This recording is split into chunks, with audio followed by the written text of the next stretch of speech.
No nos pasaba hace mucho tiempo. Paraguay está teniendo dramas con el problema de la inflación. Hay compromisos financieros muy delicados.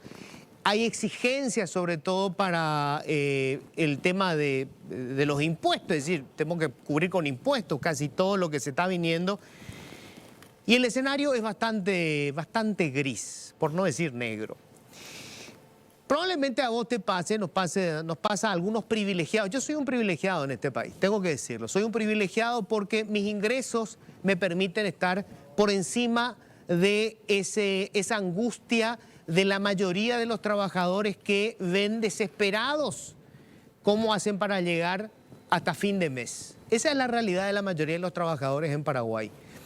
El grueso de la población vive con un salario mínimo o menos de un salario mínimo, no tiene un seguro social, no tiene un seguro médico, están en el sector informal. Esa es la realidad de la mayoría de los paraguayos.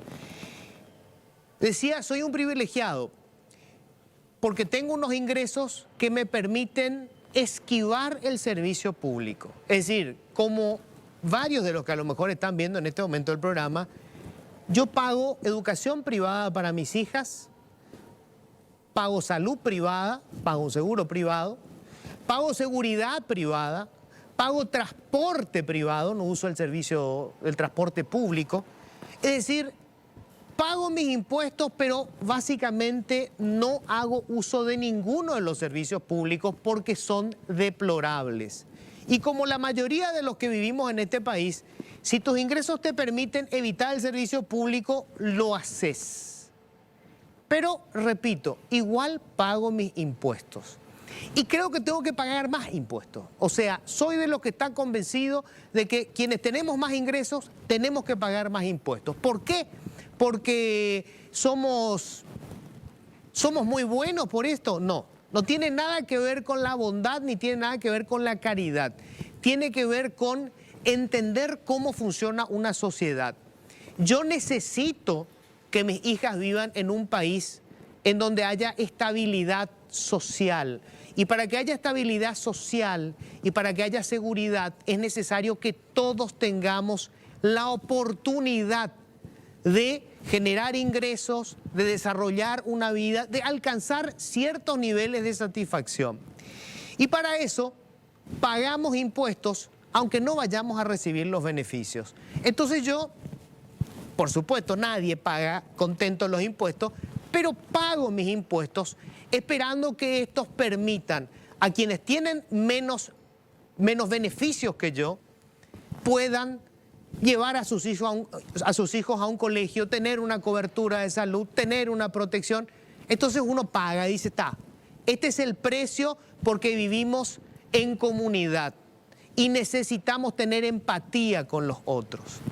Ahora, cuando te jode el pagar impuestos, cuando te produce urticarie, es cuando vos ves que ese impuesto que vas a pagar, ese servicio que vos no vas a usar, se va a destinar para pagar los beneficios de una minoría, de una clase privilegiada vinculada con el sector político.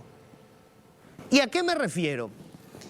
Para el año próximo vamos a tener una situación fiscal catastrófica. Hay una cantidad de deuda que pagar, tenemos una inmensa cantidad de exigencias sociales que requieren de dinero público y resulta que ya están hablando de un aumento de salario para el sector público. El sector público representa menos del 10% de la gente que trabaja en el país. Sin embargo, 75 de cada 100 guaraníes que pagamos de impuestos se va para pagar salarios y gastos rígidos. Y ese sector suscribió un documento en donde se deja constancia que el año próximo, si no este, se va a dar un ajuste de 15% de todos los salarios públicos. Es muy probable que entre los funcionarios, es seguro que entre los funcionarios hay mucha gente que se merece un aumento de salario, que está ganando muy poco para lo que debería estar ganando. Pero también hay una enorme mayoría que está calentando la silla, que está ahí porque tiene algún vínculo político o porque sencillamente entró por la ventana. El hecho es que ese 15% nos va a costar más de 200 millones de dólares. 200 millones de dólares. ¿Podemos destinar en este momento 200 millones de dólares para aumentarle el salario a gente que ya tiene hoy un salario que está por encima del promedio de lo que se está pagando en Paraguay?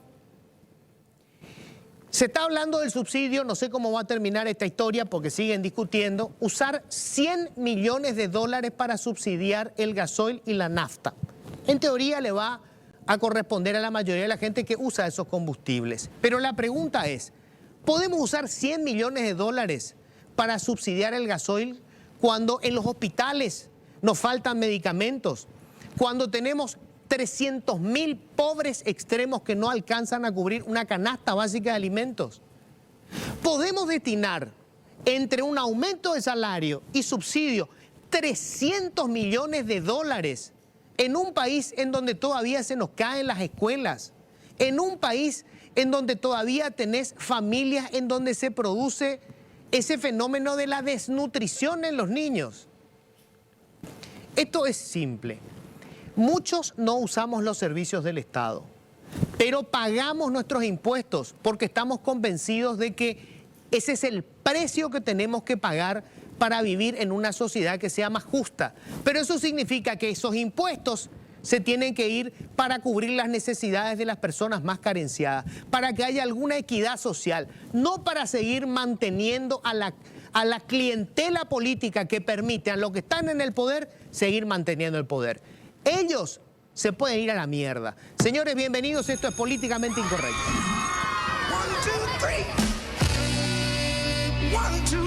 Nuestros invitados fue ministro de Hacienda, ya fue precandidato a la presidencia de la República, fue candidato a la precandidato a la presidencia de la República, va a volver a repetir el intento. Santiago Peña. Muy buenas noches, Luis. ¿Cómo estamos? Muy bien, ¿y vos? Muchas gracias por la invitación. Ponete cómodo. Bueno, y le va a acompañar la dupla en esto. Hoy es presidente de la Cámara de Diputados, Pedro Aliana. Por favor, Pedro. Un saltito. ¿Cómo estás? Gracias por venir. Ponete cómodo. Che, tío, un poco parece unos clavitos de esta silla. ¿En serio? Hicieron bien los productores. Le dije yo, póngame un clavito. ¿En serio me estás diciendo? ¿Te ganó la silla? Ah, no, bueno, menos mal. Bueno, gracias por venir a ambos. Sé que no es fácil, están en plena campaña. Quiero aclarar algo porque tengo que empezar hablando de la coyuntura. Esto lo estamos grabando antes de que se defina en el Parlamento qué va a pasar con el subsidio a los combustibles. Entonces, quiero arrancar con eso. Me gustaría saber, Santi, si vos fueras presidente hoy, si hubiese ganado la interna y después la general y fuera presidente, ¿qué haces con este tema de el precio del petróleo que se nos fue a las nubes y que somos importadores netos, o sea, no tenemos otra, pero ahora vamos a gastar, de acuerdo con lo que están planteando, en 40 días, 100 millones de dólares para mantener artificialmente bajos los precios del gasoil y la nafta común? Luis, el problema del petróleo no es nuevo. O sea, el petróleo ya lleva a estar a $150 el barril. O sea, ya encontramos soluciones de cómo enfrentar el problema cuando hay un aumento sobre un producto que no producimos ni una gota. Y lo que se demostró que es el mecanismo más eficiente, no es el ideal, pero el más eficiente de ayudar al segmento más necesitado es el subsidio al usuario del transporte público, ¿verdad? Porque cuando hablamos de la movilidad, y probablemente la mayoría de los paraguayos se mueven en transporte público, cerca de 1 millón y medio de paraguayos. Entonces la forma de ayudarle al paraguayo, muchos de los cuales ni siquiera ganan el salario mínimo, muchos de los cuales no tienen un trabajo formal y son en su mayoría cuenta propista, es a través de un subsidio directo, complementado con otras herramientas como por ejemplo kit de alimentos, ¿verdad? Que parecería algo que no es lo mejor, pero hoy estamos pasando por una situación que la canasta básica de alimentos aumenta de precio y hay gente que está pasando hambre. O sea, si hoy fueras presidente, ¿vos no te plantearías subsidiar el combustible? Yo no usaría este tipo de subsidios. Yo reivindico los subsidios. Ajá. La salud, la educación, la seguridad son subsidios, claro, ¿verdad? Pero en este caso pero no usaría este mecanismo. Yo creo que el problema acá, el origen de esto fue la incapacidad de resolver el problema estructural de los camioneros. Y a partir de ahí sale el proyecto vigente, ¿verdad?, que le permite subsidiar solamente a Petropar, claramente inconstitucional, y ahora con otro proyecto de otro subsidio se quiere compensar ese subsidio anterior. O sea, vos no subsidiarías los combustibles no. El tema del transporte público, de hecho, está yo no subsidiado. Subsidiaría el precio del transporte, yo le subsidiaría a los paraguayos más necesitados. ¿Que serían en este caso quiénes? Y los usuarios del transporte público yo creo que Transporte son... público. sí. ¿Y los camioneros? Y los camioneros hay que darle un abordaje diferente, porque ellos tienen un problema estructural de pérdida de competitividad, en su gran mayoría camiones que son viejos, más de 20 años, por esta normativa que acordate tenemos. La ley dice se puede importar hasta vehículos de 10 años de antigüedad, pero medidas cautelares le permiten importar vehículos de más de 10 años de antigüedad. Entonces, ¿qué tenés? Y la gran mayoría de esos camiones son camiones que consumen más combustible, queman más aceite, tienen mayor costo de mantenimiento, versus un camión 0 kilómetros que obviamente es mucho más eficiente y son los que tratan las grandes multinacionales. Bueno, pues eso lleva tiempo. Te cierran la calle, la ruta hoy. ¿Qué haces? Yo sé, Luis, pero mira, yo fui ministro de Hacienda, Pedro fue legislador en el periodo pasado. Nosotros nos enfrentamos con meses de manifestaciones. Acordate cuando venían a pedir la condonación de la deuda del sector campesino, nosotros le decíamos, eso le va a perjudicar finalmente, tenemos que encontrar algún otro mecanismo de financiamiento, de apoyar al sector productivo y no simplemente la mejor medida para salvar el momento. Porque todo esto se paga. Venezuela no llegó a ser Venezuela de la noche a la mañana. Argentina no se está convirtiendo en Argentina de la noche a la mañana. Es la sucesión de medidas tras medidas que han deteriorado el nivel de competitividad de una nación y eso es lo que nosotros queremos evitar. Pedro, ¿cuál es tu opinión? Porque la Cámara de Diputados aprobó primero este tema de Petropar. Aprobó primero, justamente a pedido del Ejecutivo, en un momento de desesperación, cuando los camioneros cerraron todas las calles, la ruta no se podía transitar, en un momento de desesperación, nosotros también en su momento sentamos postura en contra de esto, pero bueno, después se llevó adelante estas conversaciones, se habló con el Ministerio de Hacienda y bueno, dijeron que era la única solución, ¿verdad? Lo más grave de esto, otra vez Luis, es que hoy el vicepresidente primero de la Cámara de Diputados, sin tener esas atribuciones, está convocando una sesión extraordinaria. A mí me pide ayer un grupo de parlamentarios para que convoque a una sesión extraordinaria. Yo convoco para mañana, viernes. Sí, esto lo estamos grabando a las 7 de la mañana. Sí. El vicepresidente convoca otra reunión donde no tiene atribuciones, convoca para hoy, jueves, a las 2 de la tarde. La hora que saca la convocatoria, 11:30 de la mañana. El reglamento es claro, donde tiene que haber por lo menos 12 horas de plazo. Sí. Entonces, aparte de no estar de acuerdo con estos subsidios, pues tenemos que entender también que estos subsidios son para los emblemas ya privados, ya no es para Petropar. También estamos en desacuerdo. Es más, hablé esta mañana con el ministro de Hacienda. Me dice, nosotros no estamos de acuerdo con esto que se está planteando en el Senado. Queremos plantear por lo menos algunas modificaciones. Claro, en realidad hay que decirlo que el proyecto que se discute ahora es el proyecto original del Ejecutivo.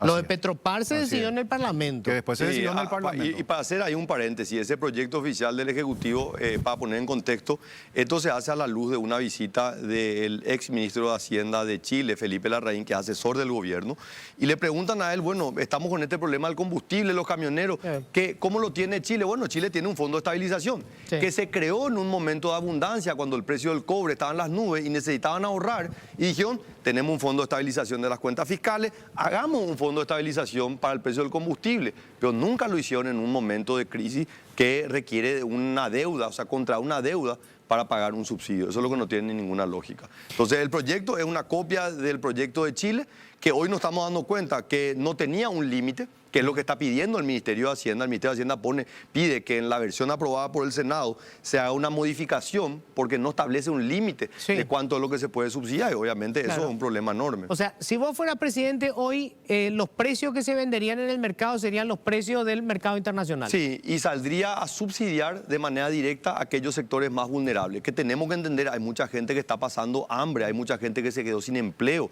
tenemos que abocarnos a trabajar a ellos, no en un subsidio general indiscriminatorio que es tremendamente regresivo. Y para que la audiencia entienda, el efecto regresivo de un impuesto, él le beneficia más al que más tiene. Claro, estos 100 millones que vamos a usar ahora, o no sé si va a ocurrir o no, qué va a pasar, estos 100 millones que vamos a quemar en 40 días, entonces era para subsidio focalizado, qué sé yo, la gente, el extremo más pobre, los 300.000 pobres extremos que tenemos, ese tipo de cosas. Yo creo que hay dos medidas, una de corto plazo inmediato, que como te digo, ayudarle al ciudadano que pueda sentir en su bolsillo. Yo creo que el transporte público es algo que todo el mundo utiliza y puede ayudar para un alivio.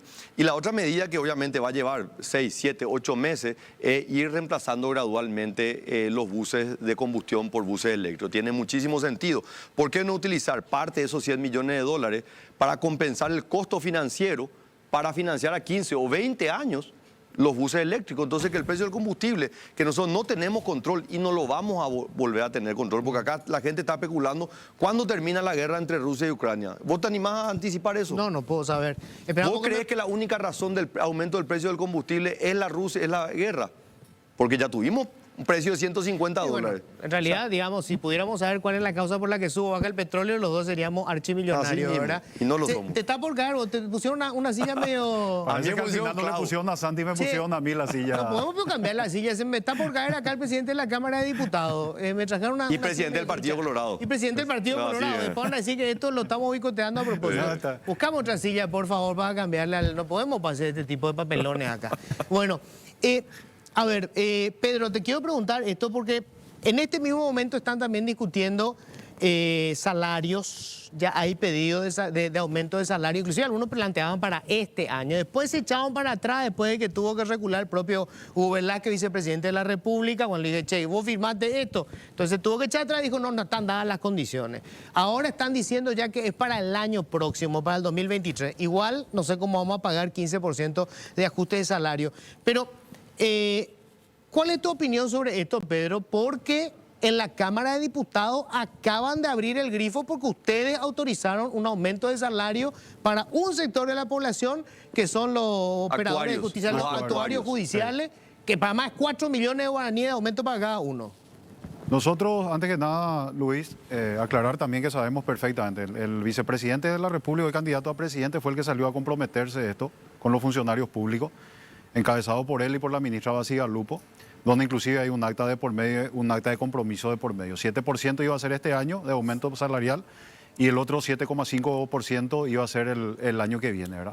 Nosotros lo que hicimos es traer un poco tras a colación un compromiso que ya se había asumido con anterioridad con este sector que vino a reclamar esos recursos. Se le dijo que no se podía por la situación de la pandemia, por 2 años se le retrasó ese compromiso que ya se había asumido y bueno, lo que hicimos es nada más hablar y hacer el compromiso con ellos, es que si estaban dadas las condiciones con el Ministerio de Hacienda este año, o si no seguramente será el año que viene, ¿verdad? Entonces, había ya un compromiso con ellos, con este sector, años anteriores que no se pudo cumplir, ¿verdad? Por eso Luis, solamente apelamos a ello. Pero este año tampoco. Pero también en conversación con ellos dijimos que iba a ser el Ministerio de Hacienda el que definía si la situación mejoraba se le iba a dar o si no tampoco se iba a poder. Pero se autorizó, ya pasó a Senado ahora. Ya es ley. Pero también está a cargo del Ministerio de Hacienda, ¿verdad? Está a cargo del presidente de la República que vete eso, ¿verdad? Pero es un compromiso asumido ya con anterioridad, lo que te quiero decir. Ya sé, pero bueno, no sé, acá en la empresa se pueden comprometer a darme un aumento, pero este año es un desastre y no me van a dar. En el caso de los actuarios, ¿verdad? Pues yo investigué el caso, ¿verdad? Acá no se está aumentando el salario, no es un aumento de salario, se está aumentando la proporción con respecto al trabajo que hacen ellos, ¿verdad? Pues el salario de ellos se determina en función al salario que tiene, creo que un juez, un fiscal, ¿verdad? El juez, ¿verdad? Entonces lo que se está llevando es aquellos que están muy por debajo de ese 75% del salario que tenga un juez, que vayan aumentando y lo puede el Ministerio de Hacienda a través del plan financiero ir implementando gradualmente. Bueno, pero no importa cómo le llame, es un aumento, va a tener un salario más alto. Pero yo lo que te quiero decir nomás, Luis, hay terribles injusticias dentro del sector Totalmente, público. Estamos de acuerdo. Y lo que se está haciendo en este segmento, como se hizo en otros casos, es tratar de disminuir esas injusticias dentro del funcionamiento. Yo soy una persona, he peleado en contra de los aumentos de salario público, no porque no correspondan, porque los recursos no son suficientes. Los recursos que dispone el Estado lastimosamente no son suficientes. Pero aparte, si abrí el grifo pero no es una cuestión de justicia o injusticia, ¿verdad? Y ese es un trabajo, a mí me tocó ser ministro de Hacienda. Te recuerdo que a mí me tocó vetar un presupuesto en el año 2016, justamente porque no tenía ninguna relación con la situación económica que tenía el Paraguay. Así que yo no tengo ninguna duda y el Congreso, como un organismo político, eminentemente político, va a ser claramente va a ser el receptor de todos estos pedidos que van a recibir. No vamos a poder evitar que el Parlamento sea la caja de resonancia de los pedidos. Correcto, el tema es que apruebe. No, es responsabilidad del Poder Ejecutivo de administrar. Porque yo te puedo decir algo, yo te puedo decir con cuánto yo recibí, cuánto de los ingresos tributarios se pagaban salarios, y cuánto entregamos Santi, nosotros y cuánto se hizo en este gobierno. Sé, Santi, pero vamos, es una irresponsabilidad. Si vos Congreso le autorizaste, obvio que el tipo va a venir, me va a presionar, me va a decir, pagame porque acá me autorizó el Parlamento, obvio. Luis, vos sabés que en este gobierno por primera vez se dejó de implementar un plan financiero. En el año 2019, todos los años vos sabés, conocés perfectamente el proceso presupuestario, el Ejecutivo envía un presupuesto, el Parlamento amplía y después el Poder Ejecutivo administra ese presupuesto a través de un plan financiero. Sí. A estos muchachos se les ocurrió que, no, a partir de ahora no hay más plan financiero, ejecutamos lo que dice el presupuesto. Obviamente entramos en déficit. Desde que se aprobó la ley de responsabilidad fiscal cumplimos. ¿Vos creés que yo no tenía pedido al ministro de Obras Públicas que me atropellara, que de por sí era un hombre bastante grandote y me decía, yo quiero ejecutar más obras? Y yo decía, sí, pero yo tengo un compromiso de respetar la ley de responsabilidad fiscal. O sea, ¿cuántas veces cumplió este gobierno la ley de responsabilidad fiscal? Ni una. Esa es una responsabilidad política del Ejecutivo, no del Parlamento. Ahora, le quiero preguntar esto porque ambos conocen perfectamente el drama del presupuesto. Es decir, cuánto tenés de ingresos, cuánto tenemos de gasto, etcétera, ¿verdad? Son 5 años. Si ustedes ganan las elecciones, ganan las internas, después ganan las elecciones, van a estar en 5 años. En 5 años, Santi Peña, ¿hay que cambiar el sistema tributario? ¿Tendremos que plantearnos cobrar más impuestos? No. ¿En los 5 años no? En los 5 años no. Y te voy a explicar por qué. ¿Y cómo nos vamos a financiar? Yo te voy a explicar por qué. Paraguay es una economía de 40.000 millones de dólares. Eso nos da un PIB per cápita de 5.000 millones. Ese PIB per cápita es la mitad del promedio de Sudamérica. El más alto lo tiene Chile, el segundo más alto lo tiene Uruguay, cerca de 20.000 dólares. Para que Paraguay llegue a la mitad, al promedio de América Latina, eso implica que podemos duplicar nuestro PIB. Yo no tengo ninguna duda que con una gestión honesta, idónea y patriótica podemos hacer que la economía crezca. Si yo hago que la economía crezca, quiere decir que las empresas venden más. Si las empresas venden más, se recauda más IVA y se recauda más IRE, impuesto a la renta empresarial. Quiere decir que si yo puedo duplicar el PIB manteniendo la misma tasa tributaria, yo puedo duplicar la generación de ingresos. Eso sin dejar de lado que podemos mejorar la recaudación a través de una ampliación de la base tributaria, disminuyendo la evasión impositiva. ¿En cuánto vos crees que podemos crecer en los próximos 5 años? ¿A Mira, qué tasa? A nosotros nos tocó en el periodo 2013-2018 tener la mayor tasa de crecimiento entre los 32 países de América Latina y el Caribe, un promedio del 5%. Yo creo que podemos crecer por encima del 5%. Nosotros tenemos hoy, y va a cerrar este año 2022, una economía que sigue siendo más pequeña que la que nosotros entregamos en el 2018. O sea, ha habido un proceso de empobrecimiento de la economía paraguaya y de los paraguayos. En términos más sencillos, la vara que va a dejar este gobierno es demasiado baja. Bueno, toca hacer, creo que la primera pausa. Después quiero escuchar la opinión de Pedro, que tiene que lidiar con los políticos ahí en el Parlamento, ¿verdad? Que va a ser un lujo, ¿verdad? Para mí tener a él como enlace entre el Ejecutivo y el Parlamento. Buena gimnasia ya tiene. Bueno, y después vamos a hablar, por supuesto, del señor que está ahí en la esquina, ¿verdad? Porque Horacio ¿Cuál, Cartes Lugo es o Efraín? inevitable. ¿Vos querés hablar de Fernando Lugo?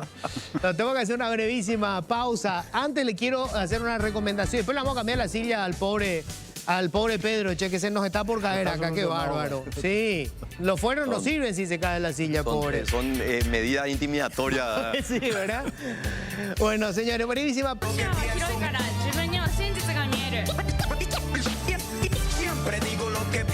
Bueno, yo he dicho esto varias veces, lo dije públicamente. Yo creo que Santi es un excelente candidato. Me tocó trabajar desde el sector, desde la sociedad civil con él en el Fondo para la Excelencia de la Educación. Yo lo respeto muchísimo, creo que es un lujo como candidato. Ahora, mi preocupación, Santi, te lo dije 1000 veces y vamos a repetir esto, es tu debilidad política. O sea, sí. No es que yo quiera que pase esto, ¿verdad? Pero si hoy esta noche le da un infarto a Horacio Cartes, ¡pum!, y se nos muere. ¿Ustedes siguen siendo candidatos? ¿Tienen suficiente fuerza como para sostenerse solos? Yo creo que sí. Yo creo que Horacio es, y yo creo que mientras viva va a seguir siendo una fuerza política gravitante en el Paraguay. Creo que nosotros llegamos a donde estamos porque él nos dio la oportunidad, ¿verdad? Pedro como presidente del partido, un joven que venía de Ñembucú, había sido electo en su primer término como diputado y en esa conversación a comienzos del 2015 se decide que él lleva adelante, ¿verdad? En una figura nueva, una candidatura fresca. Él decide. Decidió el equipo político, donde él es una figura gravitante y seguirá siendo. Y lo mismo ocurrió conmigo en el año 2017, ¿verdad? Yo probablemente era la candidatura más impensada, pero él encontró en mi figura, en mi perfil, algo que podría contribuir a la oferta política electoral, ¿verdad? Y después ya me tocó a mí, le tocó a Pedro construir un capital político que hoy sigue siendo determinante el rol de Horacio, pero yo creo que también hemos construido algo nosotros en todo este proceso. O sea, ¿vos crees que como si él también- desaparece hoy de la escena, igual seguís siendo candidato? Yo siento una enorme responsabilidad, Luis. Yo creo que mi responsabilidad con el país No, pero se eso- limita solamente No que vos a- tengas la responsabilidad. Claro. El tema es la base colorada o de Honor Colorado. Si desaparece Horacio Cartes, ¿vos seguís siendo candidato? A mí Yo- me da la impresión de que no. ¿eh? Yo entiendo que hoy Pedro y yo seguiríamos siendo candidatos. Yo creo que hoy hay un ensamblado político que incluye a casi a 10 gobernadores, a una mayoría muy amplia en la Cámara de Diputados, un grupo que se va armando y creciendo en la Cámara de Senadores, que está muy comprometido con esta dupla, con este proyecto, con esta visión, con este equipo, donde Pedro y yo somos una parte de un equipo. Nosotros no somos el único. Y por supuesto que yo dependo de mucha gente. O sea, porque de eso se trata la política. No, pero no depender de una persona. ¿Por qué te eligió? ¿Por qué te eligió, Pedro? Porque también Horacio te eligió. Bueno, más allá yo creo, Luis, que yo he demostrado también primero antes que nada mi potencial político en el departamento de Ñemucú, donde siempre hemos ganado. Yo no he perdido nunca unas internas del Partido Colorado, más allá de lo que muchos creen que yo me inicié en la política con Horacio Cartes. Yo le conozco a Horacio Cartes cuando yo ya era gobernador, ya estaba candidatado para ser miembro de la Junta de Gobierno.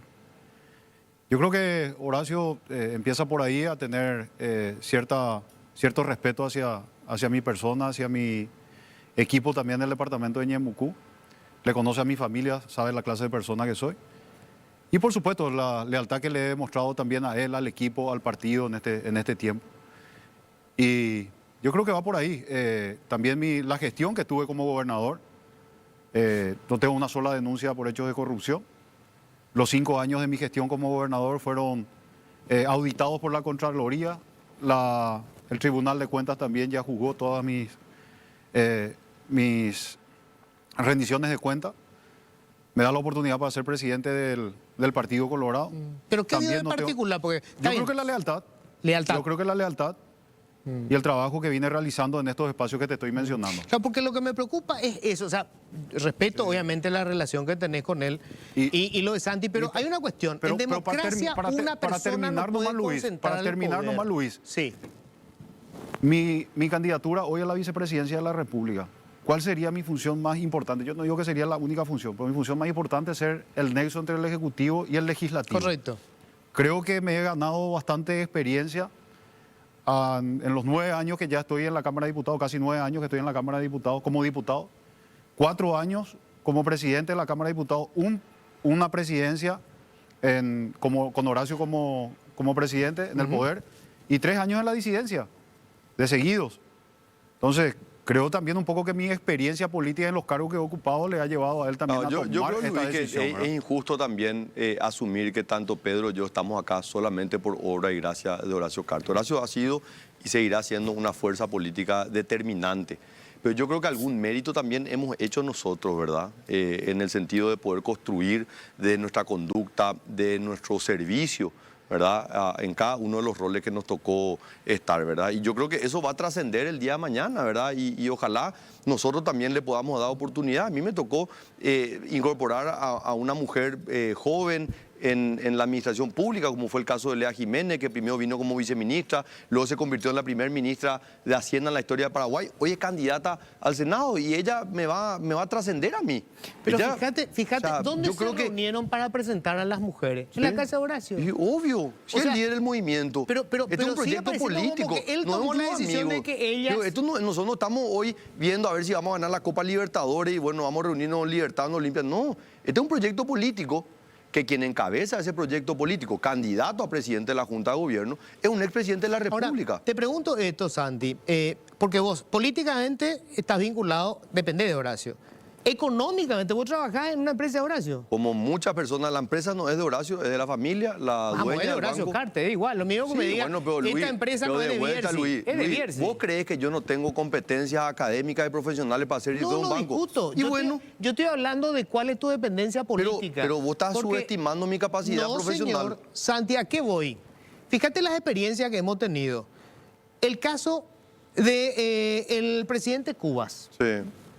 En realidad Cuba no existía, era Oviedo. Y no era funcionario de Y una así empresa no fue. de Oviedo. No, pero mira cómo no fue. Fernández en la Argentina Sí. era Cristina. Sí. Mirá hoy la crisis que tiene Y política. Fernando Lugo dependía de una coalición que un día le bajó el pulgar y lo sacaron del gobierno. Ahí está. Y yo sé, Luis, Justamente. pero esa es la democracia. O si no, vamos nomás a un modelo tiránico o monárquico. Y decimos, no, yo soy el representante de Dios en la tierra y nadie me puede cuestionar. Esa es la democracia, la base, la génesis de la democracia. Es la construcción diaria. Nadie te regala nada. Tenés que construir todos los días. Y yo puedo mañana salir de mi trabajo profesional y tendré otro trabajo. Y hoy me estoy presentando ante la ciudadanía para que me permita servir durante 5 años y cuando termine mi periodo volveré a trabajar de mi trabajo, como lo he hecho toda mi vida. Yo conozco un Santi Peña con un discurso como ministro de Hacienda, como técnico, es más, con alguien que le convenció al presidente entonces Horacio Cartes a vetar la ley del presupuesto cuando se metían barbaridades, y respeto y aplaudo. Pero sin embargo después le escuché a un mismo Santi Peña diciendo que se entendía que la gente se esté afiliando al Partido Colorado porque conseguía becas, porque conseguía oportunidad de empleo. Ese es el viejo prebendarismo del Partido Colorado. Luis, hablamos ya de eso en este programa y podemos volver a repetir, ¿verdad? O sea, la esperanza de que una institución política está trabajando para servir a la ciudadanía. Encuentran. ¿Vos sabés cuántas personas consiguieron empleo gracias al trabajo que se hace desde la presidencia de la Junta de Gobierno? 5.500, Luis. ¿Vos crees que a esa gente se le preguntó si está afiliado a un partido político? No importa, ahora van a estar. No, No está. pero no porque ¿Pero necesitan. dónde le consiguieron empleo? En empresas privadas. La Feria de Empleo, invitale a Enrique López, No, he el hablado director de mil empleo. veces con Y Enrique, bueno, pero yo no estoy hablando de eso. Pero Yo vos, estoy pero hablando vos, de pero vos, Luis, por la tu contratación del prejuicio. Estado. Pero No, ¿qué vos por tu- prejuicio? por Son tu 75 años yo de Partido Luis, Colorado, pero Santi. no puede ser que eso te impida ver el ¿Qué? trabajo que hace la Junta de Gobierno, el Partido Colorado. En las becas, vos sabés la cantidad de jóvenes que estudian en la ANR, que estudian chino mandarín, que estudian ruso, que están inglés. en una residencia universitaria. ¿Vos conocés la residencia Lo han hecho universitaria? siempre, pero con dinero público. No. Claro que sí.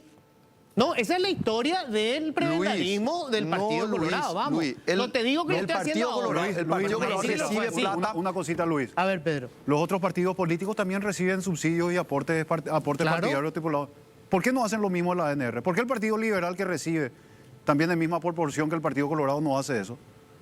Perfecto, hay que criticarle. al Vos partido sabés, que no vos lo sabés haga. que No, los por que eso te quieren digo, ser el único candidatos del partido partido político tienen que que usa. ponerse al También día, reciben tienen un aporte, tienen que hacer un aporte al partido, un aporte que administra el partido, que justamente canaliza y complementa ciertamente Bueno, Santi, los pero recursos del Estado. A ver, no me van ahora a negar que durante décadas Luis, nosotros no estamos para decir se hizo todo bien. No. Hay Bueno, luces bueno. y hay sombras, Yo lo que como en quiero toda saber, organización. Santi, y nosotros queremos ser parte Pero de Santi, la que yo lo queremos quiero reivindicar saber las cosas buenas. si vos vas a romper con esa tradición del prebendarismo político. Cuando un tipo como Santi Peña, que en el ejercicio de Hacienda tuvo un discurso fuerte, y yo lo escucho de repente reivindicando el discurso de los presidentes de seccional, me asusto. Pero estamos hablando de cosas diferentes, Luis. Yo estoy hablando de la esperanza que genera un espacio político que está al servicio de la sociedad. Vos, sin embargo, entendés... Y lo que se que estuvieron afiliando es porque Enrique le iba a conseguir un empleo desde la Junta de Gobierno. No, Vamos. porque le va a conseguir un empleo, Luis. Vos estás siendo necio, honestamente te digo. ¿Cómo Es porque es un necio? espacio político que está pensando en las necesidades de la gente. Yo no me voy a afiliar porque a ver si Enrique López me consigue un empleo. Porque encuentran un espacio político que está trabajando en aquello que más le preocupa. Entonces dice, yo me voy porque quiero apoyar a ese espacio político. Pero ¿de qué partido vos me estás hablando, Santi? El que yo conozco.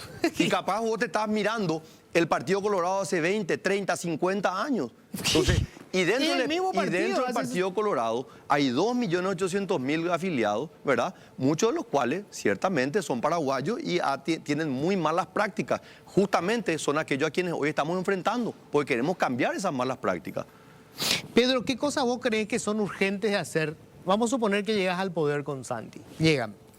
¿Cuáles son tus prioridades? Vos decís, estas cuestiones tenemos que hacer ya. Tenés que preguntarle al presidente de la República. Ah, mucho, no trabajan pero en conjunto, el presidente pico. Claro que sí. Ah. Pero te vuelvo a reiterar, mi Me función. encanta porque él ya te respeta desde ya. No, Antes de claro, eso, nosotros no, yo no tenemos- puedo nosotros salir. Es tenemos más, una nosotros relación. todavía, yo sé que él está trabajando.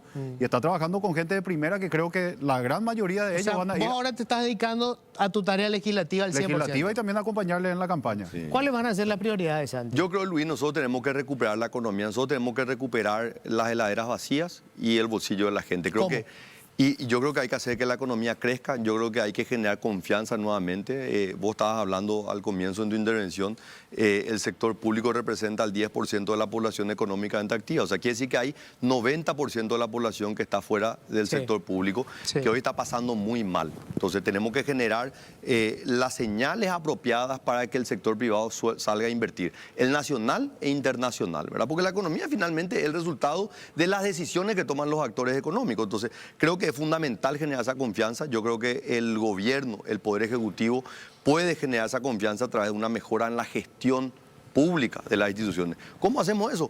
Poniendo personas honestas y idóneas en esos cargos. Entonces yo, lastimosamente, hasta te diría, tengo, ¿verdad? Por alguna razón ya no me invitan más a las reuniones donde se reúnen en el ambiente económico, ni siquiera ahí, ¿verdad? Y yo siempre he sido muy claro y transparente en mis posiciones a favor y mis posiciones en contra. Entonces, ¿vas a tener un equipo de técnicos o de políticos? La gestión va a ser una gestión política con alto contenido técnico. Nosotros no podemos disociar, ¿verdad? Yo soy un político, no soy un técnico.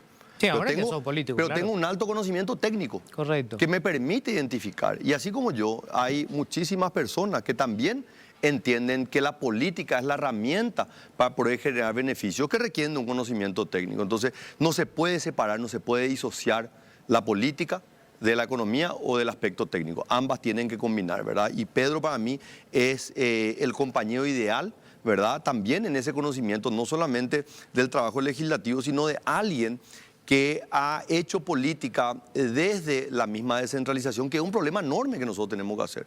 Pedro fue primero candidato a intendente, después gobernador y ya por varios años diputado nacional. Y el trabajo no solamente con el legislativo, sino también con los gobiernos descentralizados es fundamental para poder generar un beneficio mayor. ¿Qué haría con el drama de la caja fiscal, Santi? Hay que reformar. Justamente ayer, Luis, bueno, el miércoles estuve en una reunión con los militares retirados y me decían los militares, Santiago, nosotros estamos cansados que nos echen la culpa a nosotros de que somos los responsables del déficit de la caja fiscal, cuando nosotros durante 30 años hemos aportado lo que la ley nos obliga. Ahora, otra cosa es que el gobierno y el Estado paraguayo no haya hecho una buena administración. Vos sabés que hasta el 2015 que entramos nosotros, no se invertían recursos de la caja fiscal, simplemente se cobraban, se dejaban. Y esos recursos iban perdiendo valor por la inflación. Pero ¿verdad? vos sabés que con este sistema igual eso no cubría, Santi. Eje central, la Superintendencia de Fondos de Pensión, como un órgano rector y regulador de todos los ahorros de largo plazo de los paraguayos, incluido la caja fiscal. Correcto. Y la ley de la función pública, ¿está en el Parlamento eso? Hasta ahora nadie tocó. Está en Senado porque si el Ejecutivo hiciera el 10% del lobby que hace por otras leyes, principalmente las endeudamientos, esa ley hubiese salido hace rato. Eso entregaron en el Congreso y dejaron ahí, Luis. Así mismo. No hubo más ninguna reunión, está no hubo muerta más porque ninguna el Ejecutivo conversación. No, yo estoy de acuerdo. Es más, yo insisto con esto, ¿verdad? Claro. Para mí el principal responsable de esto, Porque obviamente, para pedir Mario préstamos Benítez. rapidísimo hacen lobby. No, por supuesto. ¿Cuál es tu opinión de Mario Abdo Benítez? Para mí, realmente una gran desilusión.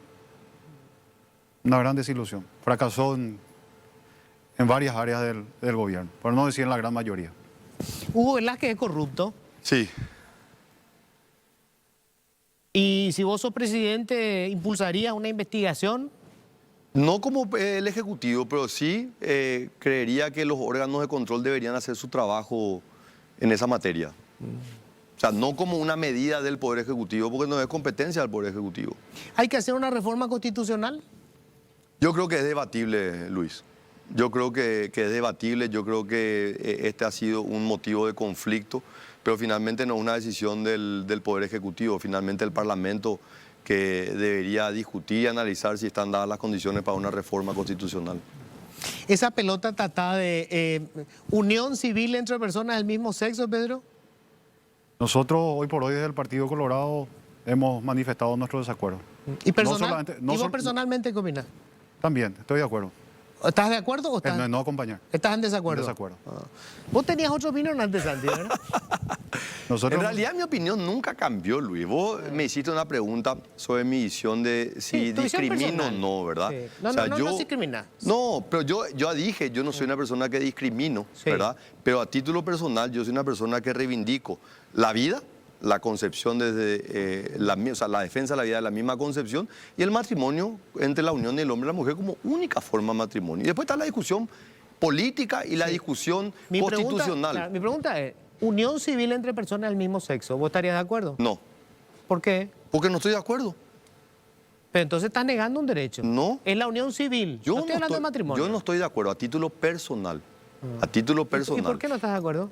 Porque no estoy de acuerdo, porque va en contra de lo que yo creo, de lo que yo tengo como valores en mi familia. O sea, por una cuestión religiosa. No, una cuestión personal que va mucho más allá de la religiosidad. Que soy religioso, soy católico, apostólico, romano y practicante. ¿Estaría también en contra de cualquier aumento de impuestos vos también, Pedro? Sí, señor. Sobre el Estamos. tema de las ocupaciones o invasiones de tierra, ¿verdad? Que se discute tanto, ¿verdad?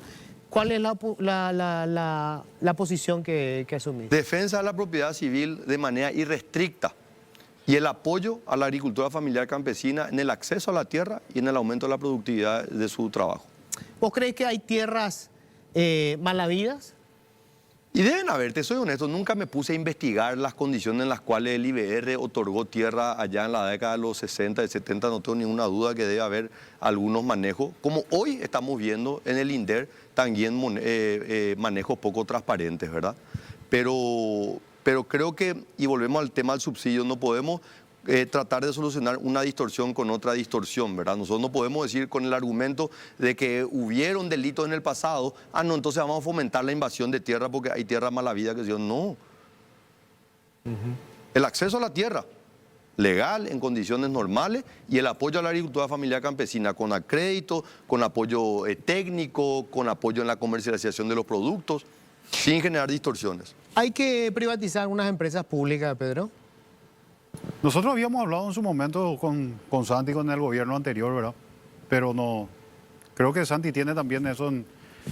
Yo creo que la visión, si nosotros hoy miramos las empresas públicas, y vamos a ponerle nombre y apellido, la ANDE. La ANDE hoy estaríamos en mejores condiciones si privatizamos la ANDE. La respuesta es no, un no rotundo, porque no tenemos un marco legal que permita poder gestionar de la política pública un elemento. Entonces, la ANDE tiene que continuar en manos del Estado. Tenemos que mejorar la regulación, la participación privada, así como está hoy el modelo CLIFSA, como tienen los grupos menonitas. Es discutible porque claramente hay un déficit en todo lo que es transmisión y distribución. Después tenemos otras empresas como Copaco, ¿verdad? Que nuevamente nosotros hicimos un esfuerzo enorme en mejorar la gestión, se mejoró la gestión y después destrozaron en esta migración. Y la tercera es INC. INC nosotros agarramos una situación calamitosa desde el punto de vista, invertimos y eso nos permitió disminuir. Yo creo que se puede mejorar y yo creo que lo que nosotros vamos a recibir... O sea, no hay que privatizar. Yo creo que no. ¿Y Copaco tampoco? Tampoco. Bueno, Itaipú, 2023 se paga toda la deuda, al gobierno que venga le va a tocar tener que negociar esta historia. ¿Cuál es tu posición? ¿Qué hay que hacer con Itaipú? La negociación realmente entregó este gobierno, ya no hay más nada que negociar porque la tarifa ya bajó, ¿verdad? O sea, en realidad este gobierno negoció en favor de los intereses de Brasil. A nosotros lo que nos va a tocar es desplegar un plan de inversión que nos permita utilizar lo más rápido posible en esa visión de, en vez de vender energía, generar empleo en el Paraguay, que es lo que necesita el Paraguay. ¿Y vos te parece que no había que bajar la tarifa? No. Yo creo que en estas circunstancias le benefició ampliamente al Brasil, en detrimento del Paraguay. Cuando nosotros hoy no podemos consumir el 100% de la energía. Hoy negociamos a favor del Brasil. Ok, ¿y qué hacemos entonces en el 2023? Ya está, bajó la tarifa, va a estar, qué sé yo, 18 Potenciar dólares. la ANDE, potenciar las redes de transmisión y distribución y invitar a las empresas privadas que desarrollen industria en el Paraguay, que generen empleo, que paguen salario y que esto dinamice la economía interna. Bueno, se me fue el tiempo, pero a mí me encantó el debate, me encanta que el debate sea así. Yo con Santi disfruto debatir, fuerte incluso, ¿verdad? Porque tiene ideas muy claras. Pedro, muchísimas gracias. A vos, Luis, por la invitación. Realmente un placer estar acá. Estás recuperado ya, ¿verdad? Salud. Yo estoy hace 2 años y un poquito más ya con remisión de la leucemia, pero estoy cada 6 meses haciéndome los controles correspondientes. Qué bueno. Pero bien, gracias a Dios. Qué bueno, qué bien. Santi, un gusto siempre. Muchas gracias, Luis. Iván, el domingo pasado teníamos un informe sobre el tema de pobreza y a los números de cómo aumentó la pobreza, vos le agregaste historias personales y eso le dio un sentido distinto porque era ponerle rostro al drama de la pobreza. Así es, ese era nuestro objetivo, a números que suelen ser bastante frívolos, que los publicamos anualmente en periódicos, en nuestros noticieros. Quisimos ponerles rostros con historias y fíjate, Luis, que son historias que tenemos en Asunción y el Departamento Central. Ni siquiera estamos hablando de casos quizás más extremos que se tienen en el interior del país. Y afortunadamente en estos casos tuvimos respuesta positiva porque a la gente le conmovió estas historias y nos han hablado nuevamente, por ejemplo, de la Escuela Buen Samaritano del Bañado Sur, que han recibido ayudas que de alguna manera sirven para paliar esa ausencia total que se tiene por parte del Estado en esas zonas, en esos cinturones de pobreza que tenemos en Asunción y el Departamento Central. Sobre todo, qué duro fue ver con historias de carne y hueso, por decirlo así, lo que supuso la pandemia, la degradación y la nueva realidad con la que tienen que enfrentarse, ¿verdad? Se han disparado prácticamente los números. La pandemia golpeó duramente a esta gente. Incluso el informe del INE, el Instituto Nacional de Estadísticas, hablaba de que los porcentajes serían mayores si es que no se tenían esas pequeñas ayudas que se dieron en tiempos de pandemia justamente. Los números no iban a variar tanto, pero iba a ser más difícil aún también los otros planes sociales que se tienen desde el gobierno, para notar un poco también el impacto que esto tiene, que no es tan grande ciertamente, pero que de alguna manera sirvió para paliar esos años, 2 años dificilísimos de pandemia que afectó duramente a la gente que está en la franja de pobreza. Bueno, justamente hoy, para ver un poco también el otro lado, ¿verdad? Es decir, cómo desde la pobreza se pueden generar cambios. Tenemos la historia de estos chicos que hace rato, digamos, vienen escribiendo páginas fantásticas de la música y del ascenso social, de cómo escapar de esa situación de pobreza. En este sentido hay una palabra clave, Luis, y es oportunidad. Es lo que queremos mostrar con esta nueva edición. Cuando hay oportunidades, aunque esta gente, ya sea niños, adolescentes, jóvenes o adultos mayores, vivan en la zona de peor exclusión, si hay oportunidad pueden demostrarnos lo que son capaces de hacer, y es el caso de los chicos de la Orquesta Reciclados de Cateura, este proyecto que ya está cumpliendo 16 años. Realmente nos han sorprendido cuando recorrían esos escenarios internacionales, también escenarios nacionales, como por ejemplo cuando estuvieron con la banda Metallica. La pandemia también golpeó a la Orquesta de Reciclados porque 2 años prácticamente no pudieron hacer giras, y en esta nueva visita pudimos estar con ellos días antes de una nueva gira internacional. 36 chicos van a ir a países de Europa, van a estar por Zúrich, por Palma de Mallorca, varias zonas de España, Nueva York, también Río de Janeiro, para una nueva gira internacional después de 2 años. De estos 36 chicos, 15 por primera vez van a subir a un avión, y como la orquesta no tiene ningún tipo de ayuda estatal, lo que se recaude en esta nueva gira va a servir para equipar un puesto de salud, por ejemplo, en el Bañado Sur, para demostrar una vez más que cuando existen oportunidades realmente se puede ir ante la ausencia del Estado, porque en todo el Bañado Sur tienen una sola unidad de salud familiar, y ahora por primera vez con esto van a tener, por ejemplo, un electrocardiograma o los equipos para realizar este estudio. Así que realmente fue un placer compartir con los chicos y contar esta historia en esta nueva etapa, 16 años después, una nueva gira internacional. Bueno, ahí tenemos entonces, vamos a endulzarnos la boca en este domingo de noche. Vamos con esto.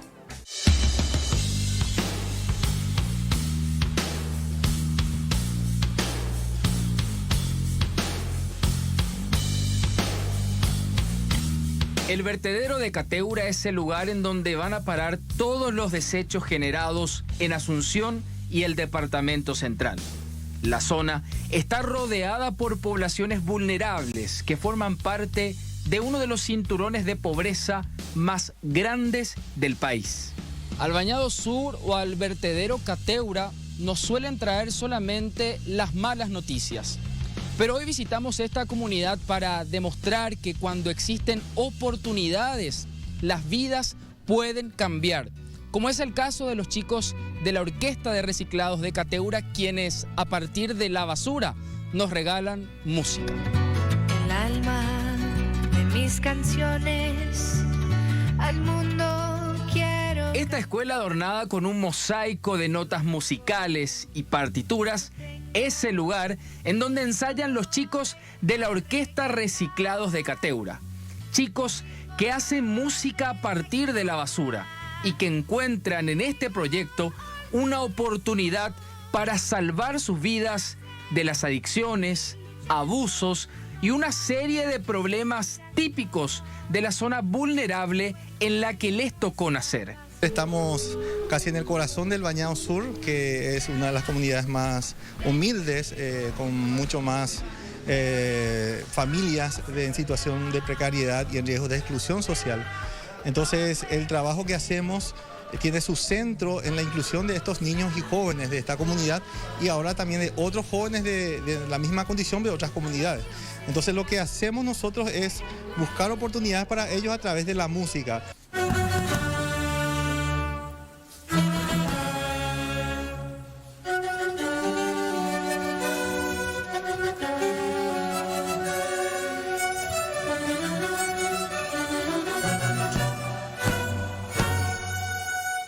El proyecto Orquesta Reciclados de Cateura lleva prácticamente 16 años. Centenares de niños y adolescentes fueron beneficiados y tuvieron la oportunidad de recorrer los más grandes escenarios nacionales e internacionales. Para los padres de familia del Bañado Sur, este proyecto lo representa todo, ya que cuando siempre fueron víctimas de todo tipo de marginaciones, surgió el proyecto que hoy está dando un nuevo rostro a la comunidad. Realmente una oportunidad increíble para nuestros jóvenes, para todos nosotros como comunidad, porque la orquesta no solamente cambia la vida de los chicos, cambió a toda una comunidad y también cambió la vida de las familias que estamos aquí. Un chico de acá, de esta comunidad, hay muchísimos talentos que solo necesitan una oportunidad. Y nosotros como padres, como personas que vivimos en esta zona marginada, porque el Bañado Sur siempre fue considerado una zona marginada, siempre tuvo más impacto por medio de las cosas feas que ocurren aquí, ¿verdad? Sin embargo, con la orquesta eso cambió y también cambia la mentalidad del niño que está aquí dentro. Ahora los chicos se preparan para una nueva gira internacional. Viajarán por varios países de Europa y América para llevar su música. Imagínate que muchos de ellos nunca vieron un avión ni siquiera desde lejos, ¿verdad? Y hoy en día tienen la oportunidad y ya la certeza de que van a participar con la orquesta y van a hacer varios vuelos de São Paulo a Milán, Nueva York, Río de Janeiro y otros vuelos internos en Europa, que creo que suman como 15 vuelos en total que van a hacer durante esta gira.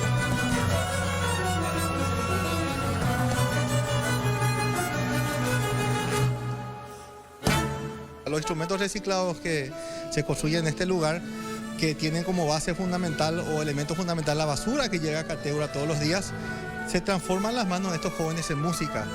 Y lo que estamos oyendo, lo que estamos tratando de mejorar a través de ellos y llevar este mensaje en el mundo, que eso es literal. En nuestro caso es literal porque en este caso estaremos en 40 conciertos por 20 ciudades, 6 países y 2 continentes. Entonces, este mensaje, llevar música a través de la basura, es literal en nuestro caso.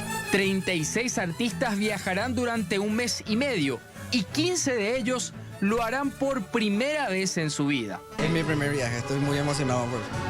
Ya, ¿alguna vez viste por lo menos de cerca un avión o esta va a ser la primera vez? Va a ser mi primera vez. Subirme al avión va a ser mi primera vez. Y gracias a la orquesta tengo la oportunidad. Los artistas ejecutan sus instrumentos de forma magistral. Todos fueron elaborados a partir de objetos rescatados de entre la basura llevada al vertedero de Cateura. Yo soy Amara Rojas y yo soy acá de la comunidad de Cateura. Vivo como a 6 cuadras de la escuela de música y yo ejecuto el violín. ¿Querés que te diga cómo está compuesto? La parte del frente del violín está hecho de una lata de pintura. La parte de atrás está hecho de la asadera donde hacemos la sopa paraguaya. Después, que sujeta las cuerdas es un tenedor. Después se llama mentonera, que es una cuchara. Después la madera, que son estas maderas, y la del puente son madera de pallet. Y las cuerdas y el arco son que nos vienen de donaciones de otros países y eso. Sí, y contanos, ¿qué representa para vos la Orquesta de Reciclados? Y la verdad que ahora mismo la orquesta siempre, o sea, desde siempre fue mi vida, vamos a decirle. Siempre estuve interesada, siempre me gustó, siento que acá puedo descargarme todas mis emociones con la música. La orquesta no recibe ningún tipo de ayuda estatal. Lo recaudado en los conciertos se invierte en la comunidad. Es así que ya cuentan con un puesto de salud para asistir a la comunidad. La escuela funciona como lugar de ensayo entre semana, como escuela de música los fines de semana y otros días como puesto de salud. Uno de los conciertos que haremos se hará en Palma de Mallorca, que es la ciudad principal de Mallorca. En aquel templo justamente uno de los principales de Palma de Mallorca, donde se aspira a recaudar fondos para sostener y seguir equipando este lugar como un puesto de salud.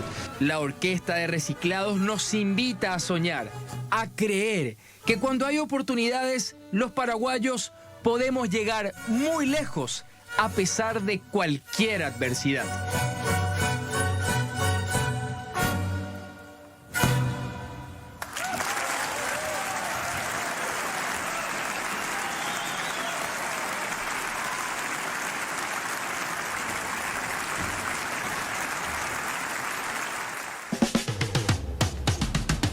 Bueno, qué lindo, qué lindas historias.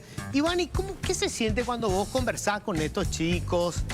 Porque claro, de repente van a la televisión, se ponen como más formales, pero digamos, en la charla, en la conversación, ¿qué se siente?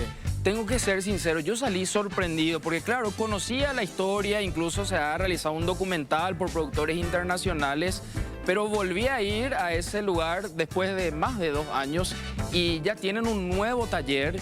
La escuela en donde ensayan entre semana, durante los fines de semana se convierte en escuela de música que recibe a más de 300 niños para que tengan idea de cómo creció esto. Ahora va a ser también por algunos días puesto de salud. Hablamos con los padres de familia y para ellos la Orquesta de Reciclados lo es todo, porque todos de alguna manera están involucrados, desde el ganchero que encuentra las latas de las cuales elaboran los instrumentos, los chicos que van ejecutando esos instrumentos y los de la primera generación que ahora ya son instructores de música de los nuevos estudiantes. Es decir, el proyecto Orquesta de Reciclados le está dando un nuevo rostro al Bañado Sur. Y aquí la palabra clave, como les decía, es oportunidad. Y me gustó hablar con ellos porque todos mencionaban eso, que esta oportunidad les sirvió para salvarse de las drogas, de abusos y de ser parte del mundo delincuencial, incluso el día de hoy, porque esa zona lamentablemente está rodeada por esa realidad. Qué bárbaro, che. Pero muchos chicos, hay ya varios de ellos que son músicos hoy, ¿verdad? Sí, músicos profesionales que ya son profesores de música incluso, y ahora siguen recibiendo a más chicos. Esta gira que van a hacer a finales del mes de abril tiene un mix. Se van unos 16 que ya son de la antigua generación y 15 que ahora van a viajar por primera vez. Incluso decían, estamos con miedo del avión porque nunca ni siquiera vimos de cerca. Ahora vamos a subir a uno de ellos y realizar más de 15 vuelos entre ciudades y ciudades que van a estar conociendo en esta gira que va a durar 2 meses, Europa, América, y planean recaudar más de $20.000 para seguir financiando y equipando esta magnífica obra en el Bañado Sur. Qué maravilla, qué lindo, ¿eh? Bueno, esto nos puso un poco contentos. Hay buenas historias también, no todo está mal, hay muchas cosas interesantes. Y hay que debatir soluciones. Yo celebro cuando inclusive con los políticos, ¿verdad? Podés debatir de fondo, como hicimos esta noche con Santi Peña y con Pedro Aliana. Gracias, Iván. A usted, señor, hasta el próximo domingo. Bueno, y que tengan todos un feliz resto de jornada.